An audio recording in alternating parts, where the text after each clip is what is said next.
banners, people really in a good mood holding their Trump and Pence signs. Things just wrapped up a few minutes ago. You can still see that there is a vehicle here with a trailer on the back, lots of American flags, and of course those Trump signs on the outside. They say, at least one of the organizers tells us, that they are the silent majority, but he says that it's time for that majority to speak up. Honks, waves, and plenty of red, white, and blue. Dozens of Republican supporters of President Donald Trump gathered outside a Miami Lakes shopping center Sunday for a rally. Although some people weren't too happy to see our cameras, several of the people here were eager to share their views. One of the big goals of the demonstrators here today was to show their anti-socialism and anti-communism. I lived in communism, and I know that we are looking at two very distinct choices. Several local conservative groups came together for today's rally. The co-founder of Cubans for Trump and his wife say they strongly support police officers. What happened to George Floyd was terrible, was horrific, and we want justice for him. But we cannot put every single police officer in that category. The first thing that has to happen before we address reforming the police is we have to start by reforming the home. Laverne Spicer is a former Democrat who's lived in South Florida for at least 2 decades. She's now running as a Republican for the U.S. House to represent Florida's 24th congressional district and believes the president is blamed unfairly for problems among the black community. The truth is, the black community have over 50 years of problems that have taken place in our community. It's not all his fault. They turned it into a black and white thing.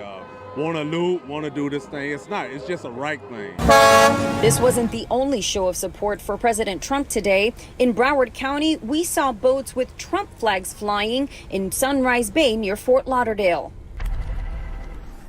And back here in Miami Lakes, you can see Miami-Dade police were here the entire time during this demonstration. There were a couple of people that showed up who seemed to have very opposite views of the folks that were gathered here. There was a little bit of back and forth, some verbal confrontation. The police then ordered those people to stand over in the median so they were a safe distance away from those here supporting President Trump. We're live in Miami Lakes. I'm Leanne Morejon, Local 10 News. All right, Leanne, thank you. Another sharp increase in new cases of COVID-19 for the state of Florida. Still to come, we have a look at the numbers and reactions from officials right after the break.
Now to the coronavirus pandemic, another huge increase in cases for the state of Florida. It's actually the second day in a row where officials reported more than 2,000 new cases. Trent Kelly has the details. Yeah, Andrew, Alex, another day, another big increase in the overall case numbers here in our state. Yesterday, we heard from the mayor of Miami, who said he wouldn't be opposed to issuing another stay-at-home order if this trend continues. It's a move, though, that several small business owners say could force them to shut their doors for good. The best way that you can avoid either acquiring or transmitting infection is to avoid crowded places, to wear a mask. A new reality, which doesn't seem to be realized by everyone. Yeah, I do think people are letting their guard down. I think because so many other things have been in the news. Perhaps part of the reason for the state's recent COVID case spike, with another 2,000 new cases reported this morning, just 500 cases shy of yesterday's record high number. There are major concerns that the cases continue to rise. The sharp increase prompting the mayor of Miami on Saturday to propose a possible pause of the city's reopening. The data is concerning, and we may have to make some decisions after this weekend. But for small, non-essential businesses like the nail venue on Biscayne Boulevard, a second shutdown could prove to be a fatal blow. Again, like the last shutdown, we're already struggling to find money. And like even after we're open, business has been pretty slow. Meantime, the statewide numbers are coming under increased scrutiny after the scientist who was fired for supposedly refusing to manipulate that data decided to start her own coronavirus dashboard. While the two sites do look similar, the one launched by Rebecca Jones last week shows about 8,000 additional COVID cases, with about 300,000 fewer people being tested. And at the time of her firing, Jones alleged that the data on the state website was being manipulated in order to support the governor's reopening efforts. The governor's office, however, later fired back, claiming Jones was fired for repeated acts of insubordination. That's the very latest from Miami tonight. Trent Kelly, Local 10 News. It's a striking view from our Miami Beach tower cam. Check that out. Kind of gloomy, but we have some showers working their way through, and hot where we've had the sun pop out at times. We're at 90 right now, feels nearly 100. It's a stalled low that will bring a wet week. We'll talk the details. Forecast is next.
You know, overall, looking ahead, the forecast is a pretty soggy one. Here's the deal. We have this low pressure that's moving in out of the north. It's at about 18,000 feet. You can think of this as a spark to get storms and showers going. And this parks out all week long. So that's an enhanced area of rain if you have fuel. So you've got the spark, do you have the fuel? Fuel would be moisture.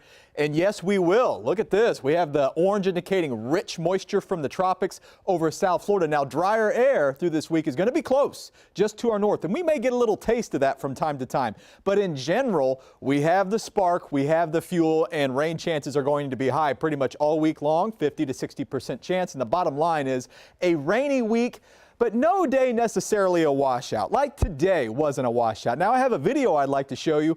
While not everybody did see rain today, some of us saw water spouts. This is off of Haulover Beach from about 9 o'clock this morning. Juan Samata sent this in.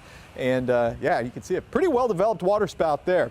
Meanwhile, back here today, take you out to the Broadwalk. We just had some showers come through. Notice the Broadwalk is a little bit damp, sky is gloomy, but we're still, you know, getting in our walks. This day's not been a washout. 84 in Fort Lauderdale, 90. It's steamy and humid in Miami. Key West, you're at 87. Planned for this evening is temperatures in the 80s generally and some showers around. They're spotty, but they're out there. I'm watching this one to the north. It's in Palm Beach. That may build its way backward toward Coral Springs, but some spotty rain over Fort Lauderdale, also near Dade, especially around Key Biscayne. Here's a look at your Monday. Morning looks isolated. Could see a shower, 30 to 40% coverage. The most widespread rain for tomorrow will be the afternoon. You can see them flare up, 50 to 60% chance, and they will linger into the evening for tomorrow. So I really don't see much change from day to day over this entire week. Highs near 90, elevated rain chances, heat index near 100 when the sun comes out. By next weekend, though, that low will finally kick out of here. So for the first day of summer, summer solstice, and Father's Day should taper that rain a bit. Clay? All right, Luke, a landmark day for the return of sports in South Florida. Fans back in the stands for the first time at a major sporting event in the U.S. We'll let you know what's going down at Homestead next.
And now, Local 10 Sports with Clay Ferrero. They are in a lightning delay at Homestead Miami Speedway as the Cup race is attempting to roll on. And, of course, we'll let you know what happens in that race coming up later on, but it's appropriate I'm wearing a red shirt because right now they are in a red flag. But the big story out there today is the fact that fans are back at the event. Yeah, first time in a major sport in the U.S. And this is how it's going down. They're doing temperature checks outside. They're only allowing in 1,000 military members, first responders, and their families. It's a select group. They're making sure that people don't have symptoms. And once they get inside, it looks like this. Yeah, a lot like a normal NASCAR race, although as you can see, a lot of space in between the people who are in attendance. Now, we actually got a chance to speak with Andy Rubenstein. He's a Desert Storm vet who's actually at the race, and he said, yeah, about a month ago, maybe they wouldn't have done this because they were still concerned about COVID-19, but he said now he's all about it, especially because of how special this is. Being a NASCAR fan and knowing the amount of people that come to this event from all over, to be like only like maybe 500 to 1,000 people here, it's kind of like having a private event. So my wife and I are like, yeah, let's do it. As for the earlier race in the day, a thrilling finish on the Xfinity Series. Chase Briscoe winning this one. We'll have full highlights coming up on Local 10 News at 11 and, of course, on Sports Sunday. And speaking of Sports Sunday, we got a great guest for you coming up at 11:30 tonight. Goran Dragic of the Miami Heat. We're going to sit down with him, of course, via Zoom. But Goran was great. He says, look, we all want to get back to playing basketball. They're really excited. But he also explains what some of the concerns might be about getting back. So it's always great to hear from the Dragon, and we'll get to do that tonight on Local 10 Sports Sunday. For now, we are live in Plantation. Clay Ferrero, Local 10 News. Clay, thank you so much. It seems like a slow start for NASCAR, but at least it's starting. They got a few people in the stands. A little something. Space them out. Slowly but surely. I got to give props to that woman who was wearing a mask in that heat. Hey, listen. I can barely breathe walking around the building. Listen, we're all having to change so much. You'll be surprised. It's good for your oxygen, good for your breathing. We're coming back. Local 10 News at 6 o'clock.